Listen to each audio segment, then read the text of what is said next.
여러분 안녕하십니까? 화요일 아침 뉴스퍼레이드 황병준입니다.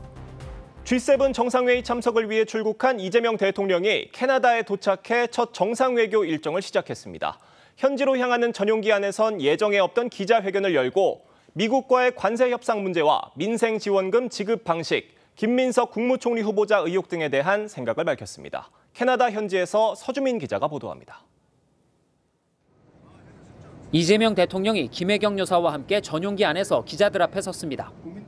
질의응답 방식으로 20분가량 진행된 회견에서 이 대통령은 당초 국내 문제가 많아 G7 불참도 고려했다면서도 국제사회와 협력할 분야가 많다는 점 등을 고려해 참석을 결정했다고 했습니다. 한미 관세 협상과 관련해선 서로에게 도움이 되는 방향으로 합의되도록 노력하겠다고 했습니다.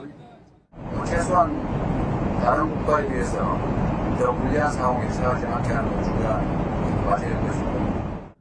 오는 19일 국무회의에 상정될 추경 민생 지원금에 대해선 소비 진작 측면과 소득 지원 성격을 모두 고려해야 한다고 말했습니다. 전 국민에게 지원하되 소득에 따라 일부 차등 지원할 가능성을 열어둔 것으로 해석됩니다. 일단은 두 가지를 좀 섞어가는 게 어떻겠냐. 재정당국에 안을 좀 보고 또 당정해도 돼야 되니까 그 조절 과정을 좀 살펴보도록 하겠습니다. 김민석 국무총리 후보자, 이한주 국정기획위원장에 대한 의혹과 관련해선 정면 돌파 의지를 밝혔습니다. 그냥 의혹에 불과하다고 말씀하고 계셔서 충분히 청문회 과정에서 충분히 설명할 수 있을 거라고 생각이 됩니다. 최근 임명한 3명의 특검에 대해선 개인적 인연이 거의 없다며 결과를 낼 수 있는 인재를 선정했다고 말했습니다. 국정 지지율과 관련해선 지금보다 임기를 마칠 때 더 높아질 수 있도록 노력하겠다고 했습니다. 캐나다 캘거리 공항에 도착한 이 대통령은 곧바로 남아공, 호주와 잇따라 정상회담을 가졌습니다. 이 대통령은 현지 시간으로 내일 트럼프 미국 대통령과 만날 가능성이 높습니다. 이시바 일본 총리와의 양자회담도 조율 중입니다. 캐나다 캘거리에서 TV조선 서주민입니다. 트럼프 미국 대통령이 중국의 주요 7개국 G7 참여에 반대하지 않는다고 말했습니다. 캐나다 G7 회의에 참석한 트럼프 대통령은 취재진 질문에 이같이 밝혔는데 중국의 G7 정식 가입에 반대하지 않는다는 건지 참관국 초청에 반대하지 않는다는 건지는 명확히 하지 않았습니다. 트럼프 대통령은 또 주요 8개국에서 러시아를 제외한 건 큰 실수였다며 러시아가 그대로 있었으면 우크라이나 전쟁은 없었을 것이라고 주장했습니다. 네, 어제 무더위에 많이 지치셨을 텐데요. 오늘도 덥겠습니다. 전국의 낮 기온이 다시 30도 안팎까지 오를 전망인데 곳곳에는 천둥과 번개를 동반한 강한 소나기도 내리겠습니다. 폭염과 폭우가 발생하는 극단의 날씨를 보일 전망인데 취재기자 연결해서 날씨 상황 알아보도록 하겠습니다. 네, 노도일 기자. 네, 저는 광화문 광장에 나와 있습니다. 네, 오늘도 무더위가 예상되고 있는데요. 현재 날씨 어떻습니까? 네, 아직 해가 뜨지 않아 선선한 날씨입니다. 현재 서울 아침 기온은 21도를 기록하고 있는데 낮부터는 강한 햇볕이 더해져 30도까지 오르며 한여름 날씨를 보일 전망입니다. 오늘 전국 날씨는 25도에서 32도 사이를 보일 전망입니다. 경북 김천이 32도, 광주와 대구 31도, 대전 28도 등을 기록할 걸로 예보됐습니다. 낮 최고 기온은 한동안 평년 수준인 30도 안팎을 보일 걸로 예상됩니다. 내일부터 모레까지는 높은 습도로 인해 체감 온도가 최대 33도까지도 올라갈 전망입니다. 대체로 맑은 날씨지만 내륙 등 일부 지역에서는 천둥 번개와 돌풍을 동반한 강한 소나기가 쏟아질 걸로 보입니다. 대구 경북은 오전부터 최대 40mm의 비가 내릴 걸로 예상됩니다. 전북 내륙과 전남 내륙은 5에서 30mm, 경남 서부 내륙 5에서 30mm의 비가 내릴 전망입니다. 대전과 강원 산지, 경북 북부 등에서도 5mm 미만의 비가 내릴 걸로 예상됩니다. 기상청은 야외 활동 시 낙뢰와 강풍 피해가 없도록 주의하라고 당부했습니다. 광화문 광장에서 TV조선 노도일입니다. 네, 최근 들어 뜨거운 폭염과 폭우가 반복되는 등 초여름부터 극단적인 날씨가 이어지고 있는데요. 날씨 관련해서 맹소영 기상 칼럼니스트와 함께 자세히 짚어보도록 하겠습니다. 안녕하세요. 안녕하세요. 네, 어제 날씨부터 좀 짚어보도록 하겠습니다. 어제 이른 오후에 수도권에서 갑자기 강한 비가 쏟아진 뒤에 다시 또 해가 뜨고 이런 좀 극단적인 날씨가 보이기도 했는데 배경은 뭔가요? 어제 전국적으로 비 예보가 있었습니다. 네. 북쪽을 지나는 이제 비구름이 하나가 있었고요. 그리고 남쪽을 지나는 비구름이 있었는데 남부지방도 호우특보가 내릴 정도로 강한 비구름이 내렸지만 남쪽은 그래도 좀 거대하게 네. 폭넓은 비구름대가 다량의 수증기가 공급되면서 강한 비를 뿌렸다라고 하면 중부지방에 내리는 비 같은 경우에는 찬 공기와 기존에 머물고 있던 덥고 습한 공기의 불안정이 좀 강해지면서 좁은 지역에 많은 양의 비가 강도 높게 쏟아지는 그런 집중호우의 형태로 내리게 됐습니다. 네, 오늘 날씨도 좀 짚어볼게요. 오늘도 이제 전국 곳곳에 낮 최고 기온 30도 안팎을 오르내리며 덥겠다라는 예보가 있거든요. 오늘 날씨는 어떻습니까? 보통 일반적으로 비 예보가 있다라고 하면은 뭐 우산 챙기는 일반적인 날씨라고 비슷해 보이기는 하겠지만 어제 내린 비 같은 경우에는 좀 더 체계적인 비라고 하면 오늘 내리는 비 같은 경우에는 사실은 예보가 힘든 소나기, 잠깐 지나가는 비입니다.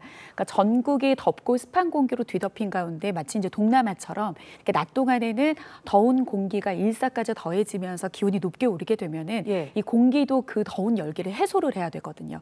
그 해소하는 방법 자체가 이제 소나기 구름을 만들어서 비를 뿌려줌으로써 그 불안정을 해소시켜 주는 건데 전국 대부분 지역에 소나기 예보가 있습니다. 그런데 보통 일반적으로 비가 오면 좀 시원하겠지라고 생각하는 그런 비는 좀 지속성도 길고 양도 많아야 되는데 이번처럼 이렇게 내리는 소나기의 비는 지속성이 좀 짧기 때문에 오히려 습도만 어설프게 높여놓는 그런 꼴이기 때문에 이 소나기로 인해서 좀 푹푹 찌는 후텁지근한 날씨가 더해질 것으로 보입니다. 네, 예년보다 이제 이른 무더위 찾아오면서 올해 온열 질환자 190명을 넘어섰다고 해요. 200명 가까이 됐는데 지난 주말에요. 수도권에 이제 올해 첫 폭염 경보가 내려졌잖아요. 그때만 해도 50명 넘는 온열 질환자가 나왔다고 합니다. 지금 온열 질환자가 계속 급증하고 있어요. 굉장한 주의가 필요할 것 같아요. 맞습니다. 질병관리청 같은 경우에는 온열 질환 응급실 감시 체계를 예년보다 5일 정도 빠르게 시작이 됐습니다. 아무래도 뭐 지구 온난화로 인해서 이제 빨라지고 더위가 길어지는 그런 이제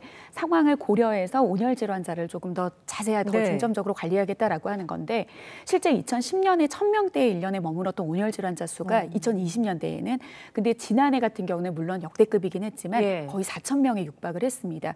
그러니까 올해 같은 경우에도 5일 일찍 시작된 지난 5월 15일부터 6월 15일까지 한 달 동안 온열 질환자 수가 192명이었는데 앞서 말씀을 해주신 것처럼 지난 토요일과 일요일 사이에 51명이 급증을 했습니다. 거의 뭐 지난 한 달 동안 이제 발생했던 환자 수의 거의 4분의 1에 육박하는 환자 수가 늘어난 건데요.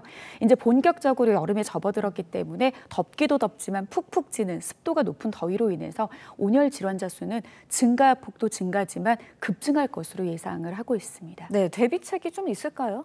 아무래도 이 폭염이 예보가 되는 날 같은 경우에는 볕이 가장 강한 시간대에는 좀 시원한 곳을 찾아다니시는 게 좋습니다. 야외 활동을 좀 적게 하시는 게 좋은데 일반 건장한 성인 같은 경우에도 일단 더위로 인해서 배출되는 땀이 많아서 목이 마르지 않더라도 하루에 최소한 1.5에서 2리터 정도의 수분을 섭취를 해주시고 문제는 온열 질환자 수의 대부분은 뭐냐면 결국에는 65세 어르신들입니다. 왜냐하면 더위로 인해서 체온 조절이 좀 힘들기 때문에 그래서 뭐 아이라든지 어르신들 혹은 이제 만성 질환자 같은 경우에는 이 체온 조절이 폭염에 더 이제 힘들기 때문에 이런 분들 각별히 좀 건강 관리 잘 하셔야 될 것 같습니다. 네, 알겠습니다. 그런데요, 좀 요즘 날씨가 극단을 오간다라는 말이 나올 정도예요. 그러니까 하루에 폭염주의보도 보이는데 또 폭우도 내리고요. 이런 게 공존을 하거든요.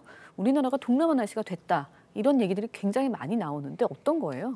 복합 재해가 이제는 일상이 됐다라고 볼 수 있겠죠. 그러니까 과거 같은 경우에는 장마가 시작이 됐다라고 하는 것은 우리나라를 이제 덥고 습한 공기가 지배를 하는데 결국에는 이 장마로 인해서 비가 내린다라고 하는 것은 성격이 다른 두 공기가 대립을 합니다. 근데 예전에는 좀 무난한 대립이었기 때문에 비구름이 만들어져도 좀 넓은 지역에 폭넓게 비를 좀 골고루 뿌리는 형태였다라고 하면 지금은 극단의 날씨로 인해서 좁은 지역에 집중호우, 극한호우의 형태로 많은 양의 비를 뿌리는 형태로 아예 기후체계가 좀 변했다라고 볼 수 있겠고요.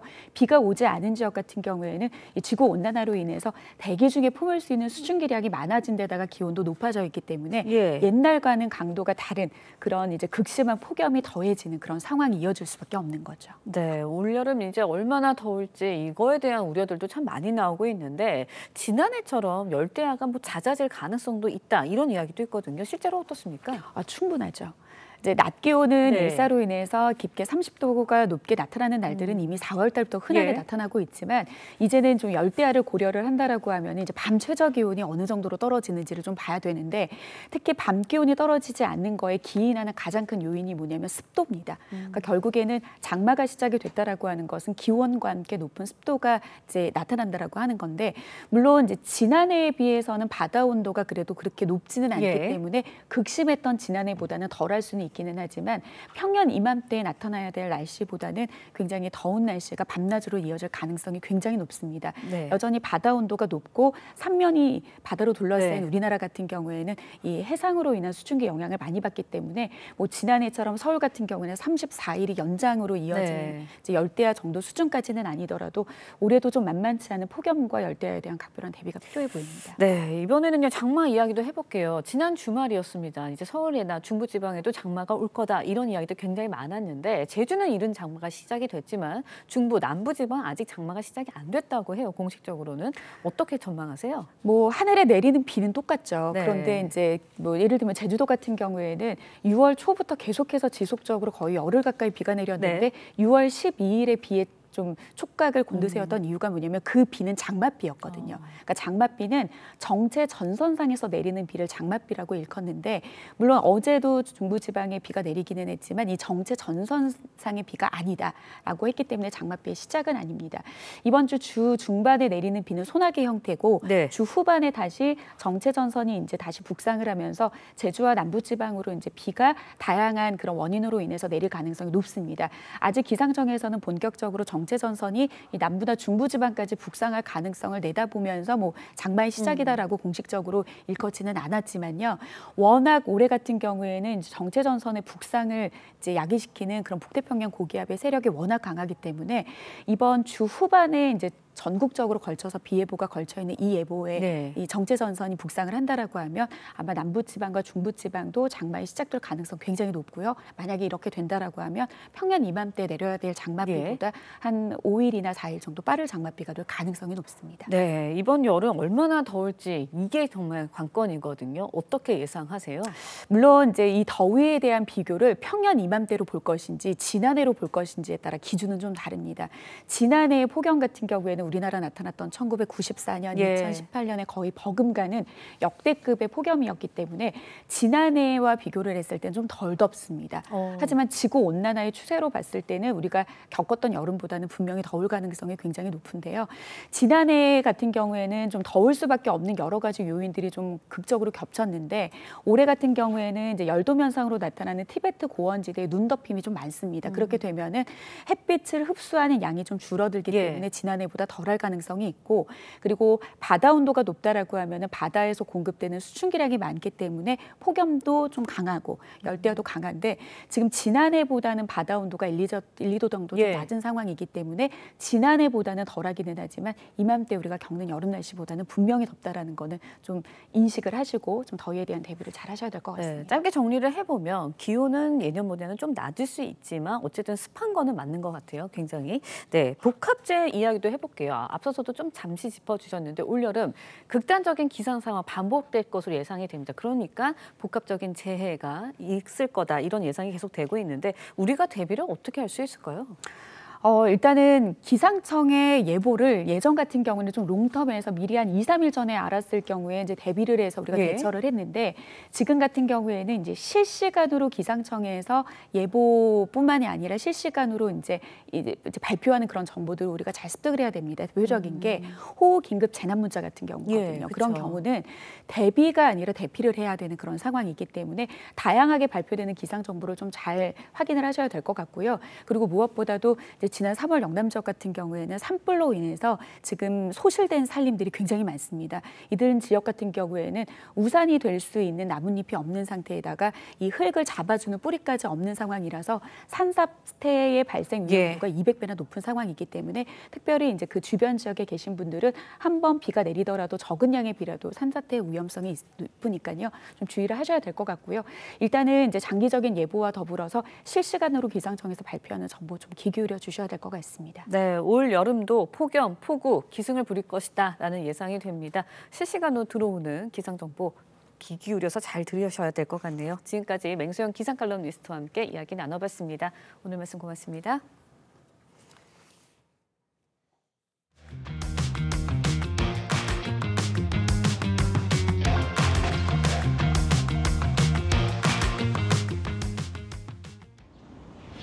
서울 한강공원에 나왔습니다. 술을 마신 뒤 자전거를 타는 이른바 음주 라이딩족이 있어 시민들 불안이 크다고 합니다. 자전거를 세워놓고 막걸리를 마시는 남성들. 이거 드시고 타시면 어떻게 좀 괜찮아요? 자전거를 타다 음주를 즐기는 사람은 여기저기 보이는데 2018년 9월 도로교통법이 개정돼 자전거도 음주운전이 금지됐고 위반 시 범칙금 3만 원이 부과되지만 잘 지켜지지 않는 겁니다.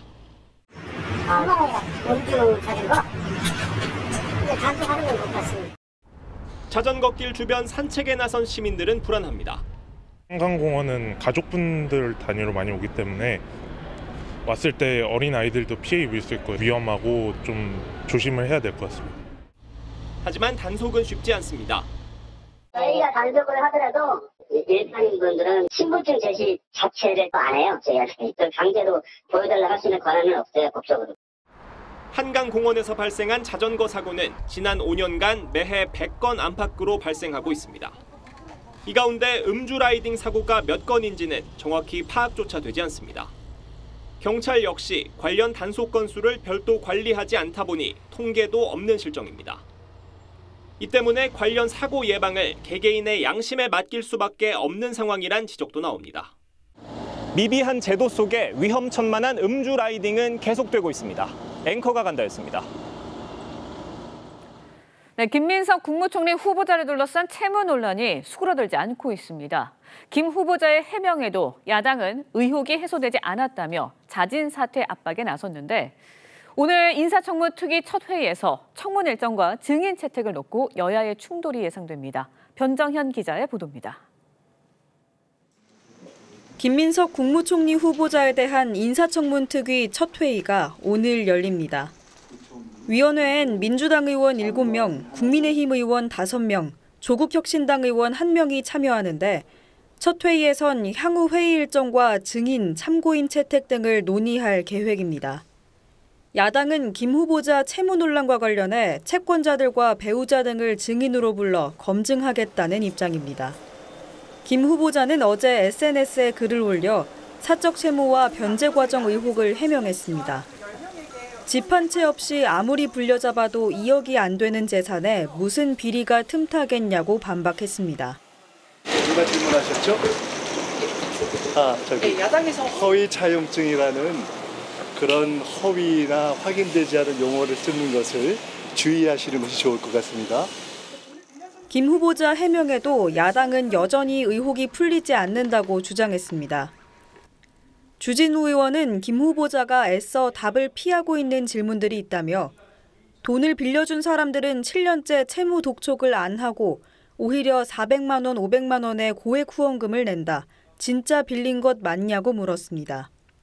김 후보자는 2018년 4월 5일 하루 동안 9명에게 연 2.5%의 이율로 1,000만 원씩을 빌렸는데 야당에선 물리적으로 하루 동안 여러 지역에서 9건의 차용증을 쓰는 것이 가능하냐고 지적했습니다. TV조선 변정현입니다.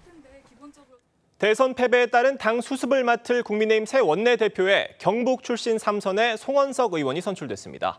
송 신임 원내대표는 취임 일성으로 변화와 쇄신을 강조했는데 앞으로 당 지도체제 정비와 분열된 당내 통합, 거대 여당의 입법 드라이브에 맞서야 하는 일까지 쉽지 않은 과제들이 놓여 있습니다. 이태희 기자입니다. 송원석 후보가 국민의힘 원내대표로 선출되었음을 선언합니다. 3선의 송원석 의원이 과반이 넘는 60표를 얻어 국민의힘 새 원내사령탑에 올랐습니다.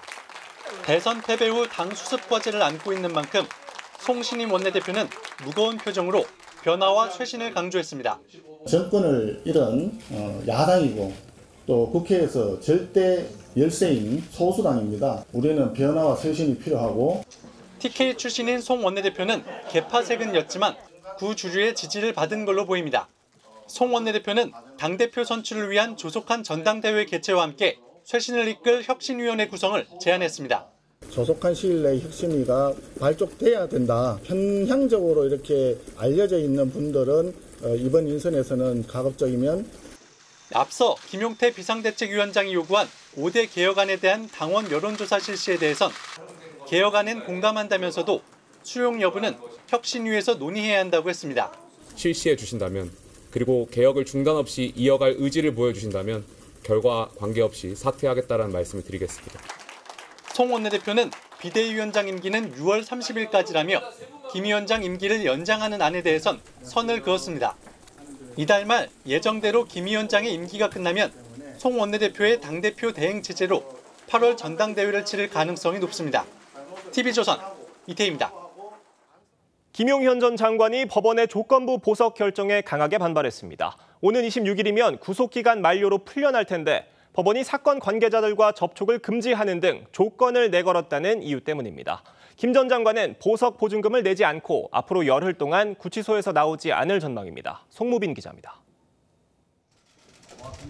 김용현 전 국방장관은 지난해 12월 긴급 체포된 뒤 서울 동부구치소에 구속 수감돼 재판을 받아왔습니다. 신병 확보 과정에서의 그 불법성 이런 것들을 지적을 했습니다. 최장 6개월인 구속기한이 오는 26일 만료되면 바로 석방되는데 1심 재판부는 직권으로 조건부 보석을 결정했습니다. 재판부는 보증금 1억 원, 주거와 출국 제한, 사건 관련자들과 일체 연락하지 말라는 조건을 걸었습니다. 김 전 장관 측은 즉시 반발했습니다. 조건부 보석은 구속 상태를 불법 연장하기 위한 수단이라며 보석 결정에 항고하고 집행 정지를 신청했습니다. 구속기간이 다 만료될 것 같으니까 어떠한 조건을 붙일 수 있는 보석을 임의적으로 활용을 한다면 피고인의 권리를 침해한다고 생각합니다. 김 전 장관은 보석금을 내지 않고 앞으로 열흘간 구치소에 머물 걸로 보입니다. 윤석열 전 대통령은 내란 혐의 7차 공판에 출석했습니다. 저 사람들 좀 보게 이 앞을 가로막지 좀 말아주시면 안 되겠어요? 윤 전 대통령이 재판에 나가면서 발언한 건 처음입니다. TV조선 송무빈입니다.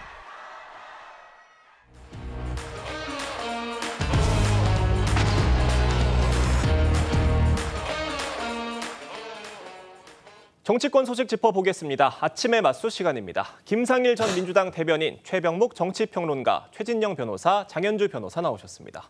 안녕하세요. 안녕하세요. 이재명 대통령은 G7 정상회의 참석을 위해 캐나다로 향하는 기내에서 기자 간담회를 가졌습니다. 목소리 들어보겠습니다. 국제사회에 대한민국이 신속하게 정상화됐다는 것을 좀 보여주는 게 필요하다라는 의견도 있었고 또 앞으로는 우리가 국제사회가 협력할 분야가 상당히 많은데 좀 무리하더라도 일찍 급작스럽게 참여하게 됐습니다. 이재명 대통령이 취임 12일 만에 정상외교 데뷔전을 치릅니다.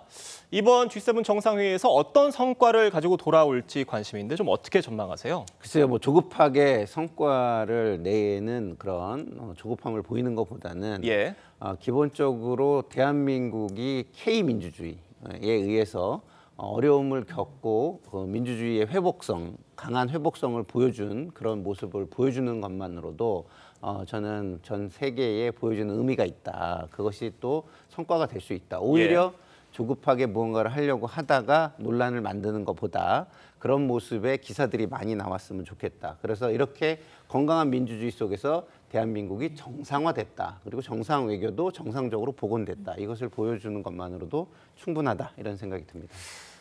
무엇보다 트럼프 대통령, 이시바 총리, 한미, 한일 정상회담이 성사될 수 있을지 또 이 회담에서 어떤 수준의 얘기들이 오갈지가 이번 순방의 어떤 성과로 판가름이 될 것이다. 이런 전망인데 어떻게 보십니까? 근데 아시다시피 사실 이재명 대통령 지금 취임한 지 12일밖에 되지 않았습니다. 그래서 원래 양국 간의 정상회담이라는 것이 준비되는 과정을 보면 대개 몇 개월 전부터 준비가 되거든요. 그러니까 이거는 그렇게 준비되기가 어려운 정상회담이죠. 만약에 열린다고 할지라도.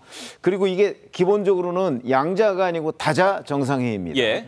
그렇기 때문에 여기서 양자 간의 만남은 저는 있을 거라고 보고요. 그러나 그 정상회담이 아주 깊이 있는 무엇인가를 이슈를 협의하기 위한 정상회담이 될 수는 없습니다. 아주 단시간 안에 끝날 수도 그러니까 있게 되는. 그냥 약간의 뭐 상견례 정도 되는 그러니까 아마 그런 걸 이제 정상회담이라고 부를 수도 있는데 이 다자간 정상회의라는 거는 되게 이렇게 여럿이 모여서 뭐 무슨 성명서 같은 거 내고요.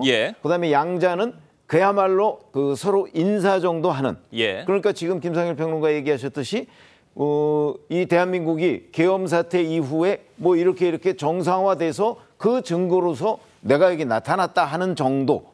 아마 이 정도에 그칠 것으로 보고요. 뭐 그 정도도 성과는 충분히 성과죠. 그리고 정상회담이라는 것은 이제 이 이후에 뭐 한미 정상회담이나 한일 정상회담이나 이런 것들은 아마 별도로 좀 모색이 돼야 되지 않을까 이렇게 생각을 합니다. 네, 그러니까 한일 정상회담 이루어질 수는 있겠으나 어느 정도 긴 시간 만나게 될지 또 어느 수준의 논의가 이루어질지는 저희가 좀 지켜봐야 될 상황인 것 같은데 이시바 총리의 최측근으로 알려진 나가시마 보좌관이 방한을 해서 위성락 국가안보실장과 만남을 가졌다고 합니다. 이 새 정부의 대일 정책 파악을 위한 거라는 해석인데 어떻게 보셨어요? 그렇죠. 나가시마 보좌관 같은 경우에는 이시바 총리의 최측근 인사로 분류가 되거든요. 이번 방안은 한일 국교 정상화 60주년을 기념해서 주한 일본 대사관이 개최한 리셉션에 참석하기 위해 방한을 했다라고 하는데요. 특히 어제 위성락 국가안보실장과 조찬을 하면서 양국의 관계 발전에 대한 방안도 논의를 하고 앞으로도 긴밀히 소통해 나가기로 했다라는 부분들이 전해지고 있습니다. 아무래도 나가시마 보좌관이 방한한 것 자체가 이재명 대통령이 표방하고 있는 실용주의 외교, 특히 일본에 대한 대일 정책의 어떤 방향이라든지 이런 부분들을 파악하기 위한 행보 아니었겠느냐라는 분석도 나오고 있습니다. 네, 양국 간의 대화와 조율 과정들 진행이 되고 있는 부분인데 다만 이재명 대통령, 이재명 정권의 한일 정책, 이 관계를 어떻게 설정할지도 관심인데 기대와 우려들이 동시에 나오고 있는 것 같아요. 그렇습니다. 일단 기대는 어떻게 보면 미국, 일본, 중국 순서대로 해서 정상 전화가 이루어졌다는 점. 아시다시피 문재인 대통령 같은 경우에는 미, 중, 일 순서로 해서 오히려 중국이 앞섰던 반면에 이재명 대통령 같은 경우에는 미국 다음에 일본을 했다는 점에서 한미일을 기본적으로 그 중점을 두고 있다는 것을 기본적으로 알렸다는 점에서는 안정적인 그 외교로 나가겠다는 것을 얘기한 것 아니겠습니까? 다만 그럼에도 불구하고 여전히 지나치게 친중, 친러, 이와 같은 친북 같은 그런 그 흐름이 밑에 있기 때문에 이른바 자주파와 동맹파의 어떤 대립 속에서 어느 쪽에 그 이재명 대통령의 방점이 있을지 앞으로 시험대에 오른 것이 아닌가 생각합니다. 네, 이재명 대통령 순방 얘기는 여기까지 하도록 하고요. 다음 이야기 해보겠습니다. 김민석 총리 후보자를 둘러싼 각종 의혹을 놓고 야당의 공세 이어지고 있습니다. 김 후보자는 허위 차용증 관련 질문에 반발을 했는데 목소리 직접 들어보겠습니다. 허위 차용증을 쓰고 자금을 지원받았다는 의혹이 제기됐는데요. 누가 질문하셨죠? 허위 차용증이라는 그런 허위나 확인되지 않은 용어를 쓰는 것을 주의하시는 것이 좋을 것 같습니다. 웃는 얼굴로 차분하게 말씀하셨는데 약간 발끈한 것으로 보이기도 합니다. 얘기는 허위란 말 함부로 쓰지 말라는 거예요. 그런데 그 의혹들을 저희가 좀 살펴보면 곳곳에 좀 석연치 않은 부분들, 좀 상식적으로는 이해가 쉽게 되지 않는 부분들이 있는 것 같습니다. 그 돈들을 언제 왜 빌려서 어디에 썼는지, 또 이자들은 어떻게 지급을 해왔는지 등등 이런 것들이 어떤 구체적인 증빙 자료에 의해서 아직 해명이 되지 않고 있거든요. 어떻게 보십니까? 이것이 이제 우리 청문 제도의 한계이기도 하고 문제로 많이 지적되어 온 부분입니다. 그렇지만 그런 제도의 한계와 문제를 차지하고 청문 대상자의 태도라는 것이 국민에게 굉장히 저는 중요하다고 봐요. 그러면은 본인이 벌써부터 권력을 가진 것처럼 행동을 해서는 안 된다고 보거든요. 그러니까 청문 대상자의 태도로서는 좀 약간 적절한 태도는 아니었다 이런 생각이 좀 들고요. 그 의혹이 있었고 의혹의 대상이 됐다면 그것은 누구의 책임입니까?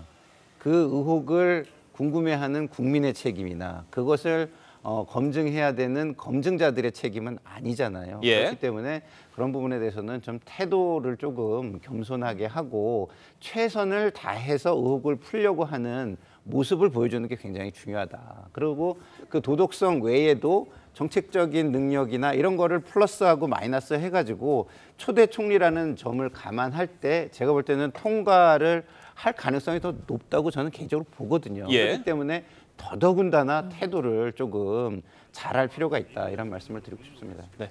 지금 뭐 말씀해 주셨는데 태도 말씀을 해주셔서 지금 김민석 국무총리 후보자가 한 정권의 내각을 총괄하는 국무총리가 되겠다고 나온 상황인 만큼 이런 의혹들에 대해서 국민들 앞에 얘기를 할 때 거짓말하는 모습을 보이면 안 된다는 이런 지적이에요. 어떻게 보십니까? 사실 지금 허위 차용증 의혹이나 이런 부분은요. 본인이 충분히 저는 해명할 수 있다고 봅니다. 예. 꼭 청문회로 미룰 이유가 없다고 생각을 하거든요.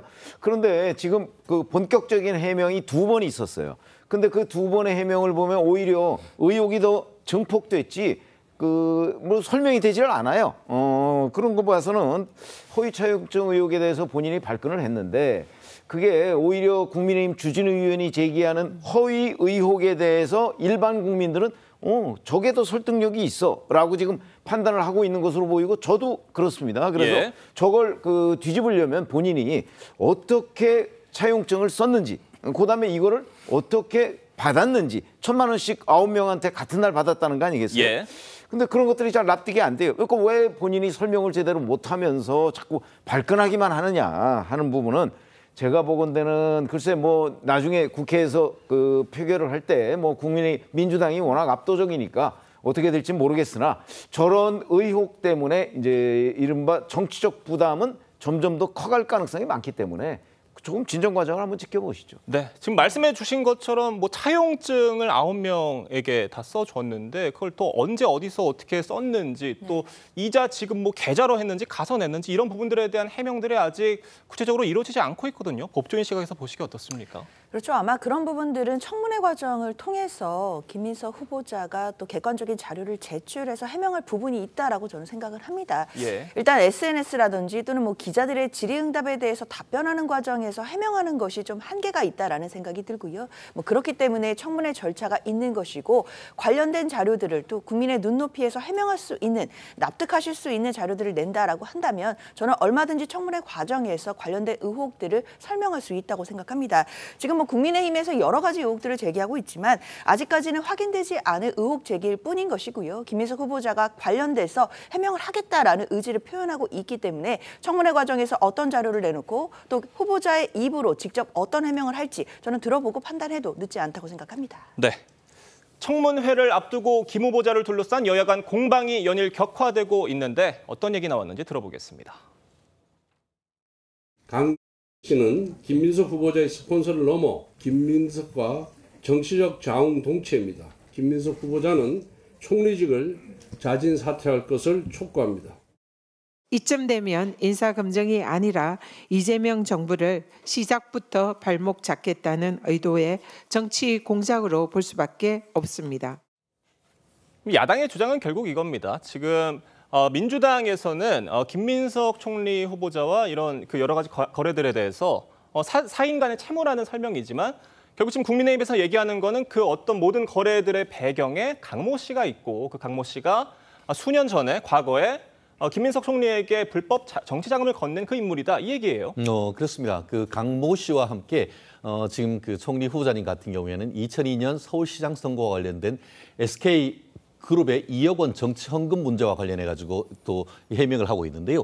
그 부분부터 먼저 짚으면은 본인은 그거 영수증 처리를 해야 되는데 내가 모르는 사이에 영수증 처리를 하지 못했을 뿐이다라고 하는데 저는 이거를 거의 국민을 바보로 하는 얘기라고 생각합니다. 무슨 말씀이냐? 예. 우리나라 기업에서 정치 자금 줄 수 있습니까? 법적으로 금지되어 있습니다. 그것은 영수증 처리를 못하는 것이 아니고 법적으로 기업의 정치인에 대한 정치 자금 제공을 법적으로 금지하고 있습니다. 만약에 이를 허용할 경우에는 그 기업에 의해서 정치가 종속될 수 있다는 그런 취지에서 이 부분을 못하고 있는데 그것이 법적으로 가능한데 영수증만 제대로 처리하지 못했을 뿐이다라고 지금 본인 소셜미디어에 올린 것 자체에 대해서 김 후보자님 같은 경우에는 법적인 부분에 대해서 해명을 해야 될 것이고요. 더불어서 강모 씨 같은 경우에는 김 후보자가 예전에 민주당을 탈당해서 만든 이른바 꼬마 민주당, 원외 민주당의 초대 당 대표가 강모 씨였습니다. 예. 그리고 그 다음에 이대 대표가 지금 김민석 전 지금 현재 총리 아니겠습니까? 그러면서 그 이후에도 본인이 국회의원을 할 때에 정치 후원금도 후원 회장도 했을 만큼 거의 정치적 자웅동체라고 하는 그런 평가를 받지 않습니까? 그렇다고 하면은 이 부분에 대해서 국민에게 직접 해명을 해야 된다라고 보고요. 지금 그 이재명 대통령 같은 경우에는 기내에서 충분히 어떻게 보면 설명을 들을 기회가 있을 것이라고 했습니다만 저희는 대통령으로부터 직접 해명을 듣고 싶고 나아가 김민석 후보자 직접으로 본인의 입으로도 국민들에게 이와 같은 그 답을 해야 될 전 의무가 있다고 봅니다. 그러니까 김민석 총리 후보자에게 건네진 돈, 그 배경에 강모 씨의 자금이 저수지로 있을 것이다. 이런 주장인 건데 지금 국민의힘에서는요. 청문회에서 파상 공세를 예고하면서 이 스폰서로 지목되고 있는 강 씨와 함께 김 후보자의 전현직 배우자, 아들까지 증인으로 신청하기로 했다고 하는데 다소 좀 지나치다는 목소리도 있는 것 같습니다. 무슨 문제가 있으면요. 문제에 책임이 있는 사람이 누군지 이걸 중심으로 볼 필요가 있을 것 같아요. 그러면 지금 강 씨까지는 뭐 적극적인 어떤 행위가 존재하는 것으로 만약에 의혹이 사실이라면 볼 수 있기 때문에 뭐 거기까지는 제가 좀 이해할 수 있지만 가족들 같은 경우는 이런 거에 무슨 적극적인 주체가 됐을까요? 이거는 그냥 후보자를 좀 압박하거나 망신 주기 정도뿐이 안 될 수 있습니다. 그러면 국민들에게는 오히려 이렇게 하는 게 과하다라고 느껴질 것이고 그러면은 김 후보자를 공격하는 거에 대한 어떤 합리성과 동의 뭐 이런 것들을 넘어설 수도 있는 거예요. 그래서 저는 굳이 이렇게까지 감정적이고 과도하게 할 필요는 없다. 그것이 필요하다고 국민들이 느끼는 시점이 있다면 그 시점에 하는 것이 옳지 않을까 이런 생각이 듭니다. 최병묵 편집장님 어떻게 보십니까? 저도 뭐 기본적으로는 동의합니다. 왜 그러냐면 이게 김민석 총리 후보자에 대한 인사청문회니까 거기에서 사실 뭐 아들 의혹 뭐 이런 여러 가지가 있죠. 뭐 그것도 한번 규명을 해봐야 될 부분은 있지만 자칫 잘못하면 이제 이 청문회의 초점이 흐려지기 때문에 지금 김민석 후보자한테 쏠리고 있는 의혹은 빌린 돈이라는 게 개념이에요. 2018년 4월 5일 하루 사이에 9명으로부터 1,000만 원씩 빌리고 뭐 차용증을 다 써줬다 뭐 이런 부분인데 그게 하루에 가능한 부분도 아니고요. 그다음에 관련된 사람들이 정말 1,000만 원씩 빌려준 건 맞냐? 그 돈이 결국 강모 씨 돈 아니냐? 뭐 이런 의혹이거든요. 그 부분이 의혹이 워낙 합리적이기 때문에 제가 보건대 본인이 충분히 해명할 수 있는데 지금 해명을 안 하고 불법이 없다고만 주장을 하고 있잖아요. 그런 점에서 본다면 저는 빌린 돈 의혹에 대해서 초점을 맞춰서 청문회를 진행하는 것이 오히려 더 효율적이다 이렇게 생각합니다. 네, 알겠습니다. 다음 소식 짚어보겠습니다. 국민의힘 새 원내대표로 경북 출신 3선 송원석 의원이 선출됐습니다. 당내 과제가 산적한 가운데 앞서 김용태 비대위원장이 제안한 5대 개혁안의 추진 여부에도 관심이 쏠리는데 관련 얘기 들어보겠습니다. 우리는 정권을 잃은 야당이고 또 국회에서 절대 열세인 소수당입니다. 우리는 변화와 쇄신이 필요하고 조속한 시일 내에 혁신위가 발족돼야 된다. 또 다른 어떤 분열이라든지 갈등이라든지 혹시 그런 문제가 없는지를 한번 짚어보도록. 저는 새로운 원내대표께서 비대 의결을 통해서 5대 개혁안에 대한 당원 여론조사를 실시해 주신다면 결과와 상관없이 사퇴하겠다라는 말씀을 드리겠습니다. 어제 송원석 의원이 받은 표가 60표고요. 친한계로 분류가 됐었던 김성원 의원은 30표를 받았습니다. 이게 뭘 의미한다고 보십니까? 당내 계파를 거의 그대로 반영하고 있는 것이 아닌가 뭐 이렇게 판단이 되는데 송원석 새 원내대표의 경우에는 사실 계파색 자체가 굉장히 였습니다. 그런데 이제 문제는 TK 출신이잖아요. 지금 국민의힘의 TK의 영향력 또는 TK 출신의 당원들 뭐 이런 사람들이 워낙 많기 때문에 그 영향도 컸다. 그러면 송원석 새 원내대표를 굳이 구친윤계의 대표주자다 이렇게 얘기하기에는 사실 상당한 어폐가 있어요. 그렇다고 물론 뭐 반윤이나 비윤은 아니죠. 그래서 계파색이 였기 때문에 저는 송원석 원내대표에 대해서 구주류 이른바 친윤계의 상당수가 지원을 했을 가능성이 높다고는 보지만 꼭 그 사유 때문은 아니다. 그러니까 같은 TK 출신이기 때문에 지원한 부분도 상당히 있을 거다. 거기다가 이 원내대표는 국회의원들이 선출하잖아요. 국회의원들 개개인 간에 뭐 계파보다도 더욱 중요한 거는 개인적인 친소관계예요. 그런 거기 때문에 아마 송원석 원내대표가 의원들의 지지를 계파와 상관없이 많이 받은 그 결과가 바로 60표 아닌가 싶고요. 김성원 의원 같은 경우는 뭐 한동훈계의 캠프에 있었잖아요. 예. 그렇기 때문에 명확한 한동훈계인데 바로 그것 때문에 어찌 보면 본인이 좀 역량을 발휘할 기회를 오히려 잃은 것 아닌가 이런 생각이 듭니다. 오히려 뭐 개파보다는 의원들 간의 친소 관계가 작용이 된 어떤 결과다라는 해석도 같이 아니 그거는 건데. 이 당뿐만 아니고요. 예. 민주당도 마찬가지입니다. 예. 원내대표 선거는 의원의 친소 관계가 훨씬 더 중요합니다. 이현승 의원 16표는 좀 어떻게 해석하세요? 그거는 이제 이현승 의원이 PK 출신이다 예. 보니까 그리고 이제 뒤늦게 뛰어들었고 네. PK 출신이니까 아마 그 부산, 울산, 경남 지역의 의원들 일부의 표 외에는 얻지를 못한 것 아닌가 싶습니다. 알겠습니다. 김용태 비대위원장이 개혁안에 대한 당원 여론조사만 해준다면 결과와 관계없이 떠나겠다 이런 입장을 밝혔는데 이런 반면에 송 원내대표는 구체적 쇄신책은 혁신위를 통해 결정될 일이다 이렇게 말을 아꼈습니다. 김 위원장의 개혁안 받아들여질 가능성이 있다고 보세요? 가능성이 지금 새로 선출된 신임 원내대표의 말씀을 들어보면 예. 분열과 갈등의 요소를 살펴보겠다고 하잖아요. 그럼 그 부분에 방점이 좀 가 있어서 가능성이 좀 낮은 것 같습니다. 받아들여질 가능성이. 네. 그렇지만 그렇게 하면은 개혁과 쇄신이라는 게 반발과 갈등이 없이 이루어질 수 있는 건가요? 저는 그렇게 방향을 잡으면 국민에게는 개혁과 쇄신의 절박함이 떨어진다고 느껴지지 않을까 이런 전 생각이 듭니다. 그리고 지금 국민의힘의 개혁과 쇄신이 절박함도 없고 잘 진행이 되지 않는다면 지금 민주당에 대한 우려가 있잖아요. 국민 일각의 우려. 권력의 모든 것이 독점이 될 가능성이 있다는 우려. 예. 그런 부분에 대한 우려로 국민의힘의 지지가 증가할 수도 있는데 그런 것을 막는 요소가 될 수 있지 않을까 이런 부분을 좀 생각해야 된다 이런 생각이 듭니다. 예. 송 원내대표가 김 비대위원장의 임기 이달 30일까지다 이렇게 선을 그었습니다. 그 의미는 결국 송 원내대표 대행 체제로 8월쯤에 전당대회 치를 가능성이 높아진 상황으로 보이는데 전당대회 어떻게 전망하세요? 그렇습니다.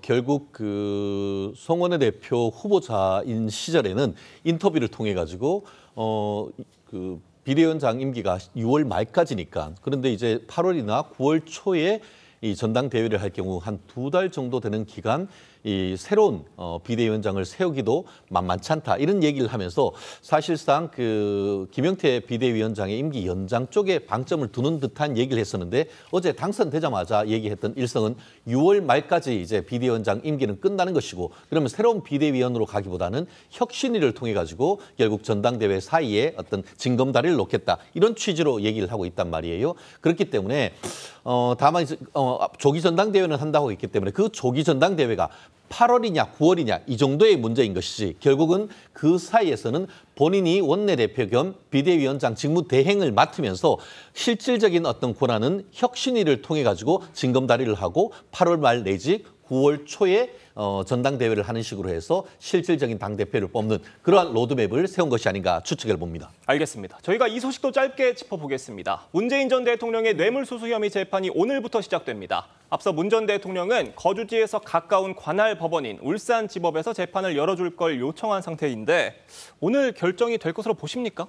일단 오늘 이 부분도 논의는 될 것으로 보입니다. 예. 오늘은 이제 공판 준비 기일이기 때문에요. 피고인은 출석할 의무는 없고 관련된 쟁점들, 특히 이제 증거조사와 관련된 내용들을 이제 정리를 하면서 관할 법원에 대한 이야기도 나올 것 같은데요. 문재인 전 대통령 같은 경우에는 지금 거주하는 곳이 경남 양산이기 때문에 가까운 울산지법에서 재판을 받게 해달라라고 이송 신청을 해놓은 상태입니다. 이런 부분들을 아마 법원에서 받아들일지 여부 오늘 이제 이야기가 나올 것으로 보이는데 사실 지금 중앙지법에서 재판을 받게 된다라고 한다면 거의 8시간, 10시간 정도로 왕복으로 시간을 쏟아야 된다는 점 이런 부분들을 고려하면 법원에서도 이송에 대해서 한번 고려를 해줄 점이 있지 않나라는 생각도 듭니다. 예.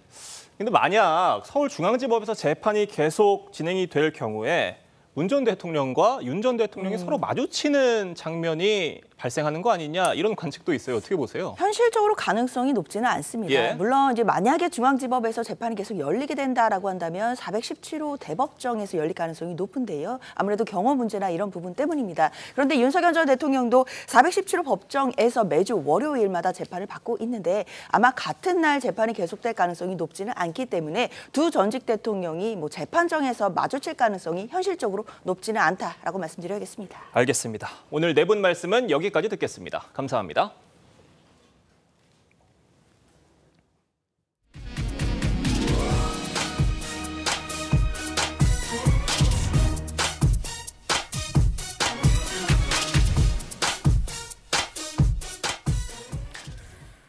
네, 히잡을 쓰고 뉴스를 전하는 앵커가 긴급하게 대피하는 모습인데요. 이란 공영방송국이 이스라엘의 폭격을 받은 상황이 실시간으로 중계됐습니다. 당시 앵커는 이스라엘과 충돌 상황을 전하고 있었는데 스튜디오는 순식간에 아수라장이 됐고 앵커가 황급히 자리를 피하는 모습은 그대로 방송됐습니다. 이란은 이스라엘 측에 휴전을 제안한 것으로 전해졌습니다. 이로라 기자의 보도입니다. 현지 시간 16일 오후 이란 테헤란 국영방송국에서 여성 진행자가 이스라엘을 규탄하는 당국의 성명을 전합니다.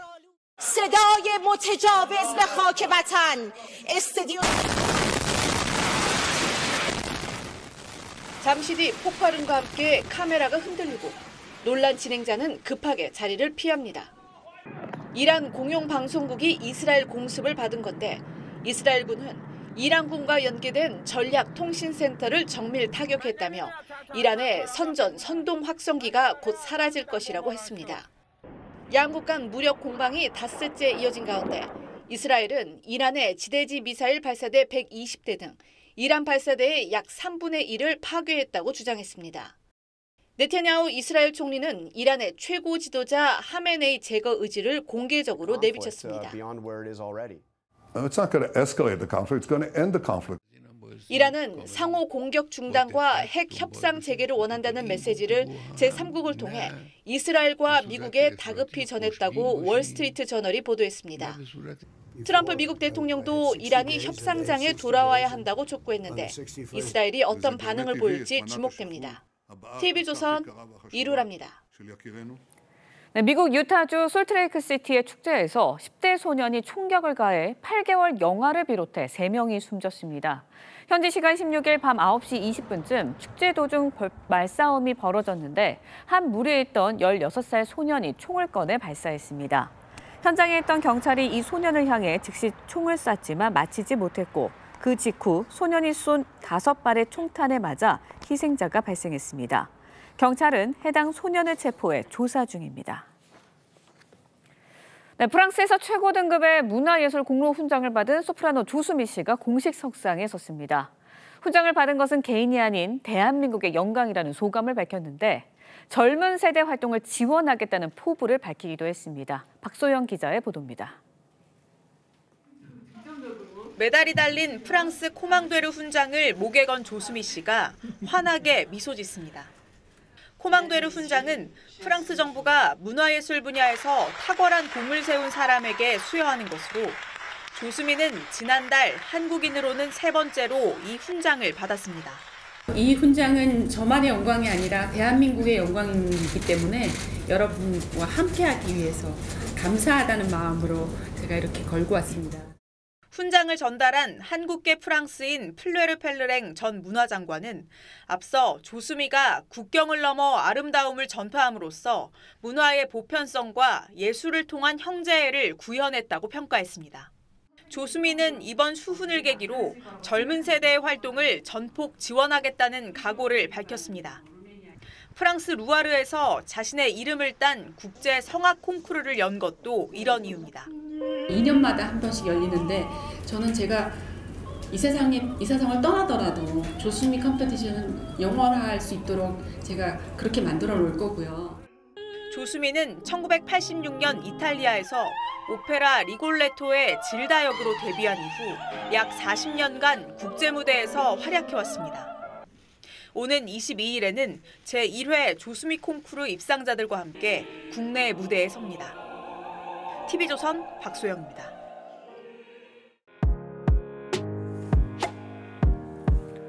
네, 렌즈에 담긴 그 순간 그 의미를 짚어보는 시간이죠. 사진 기자가 선택한 아침의 한 장입니다. 오늘은 조선일보 사진부 이태경 기자와 함께합니다. 안녕하세요. 오늘 아침에 볼 사진 어떤 건가요? 네, 올해는 장마가 이르게 시작됐다고 하는데요. 일찍 찾아온 우리 주변의 장마 풍경 사진으로 만나보겠습니다.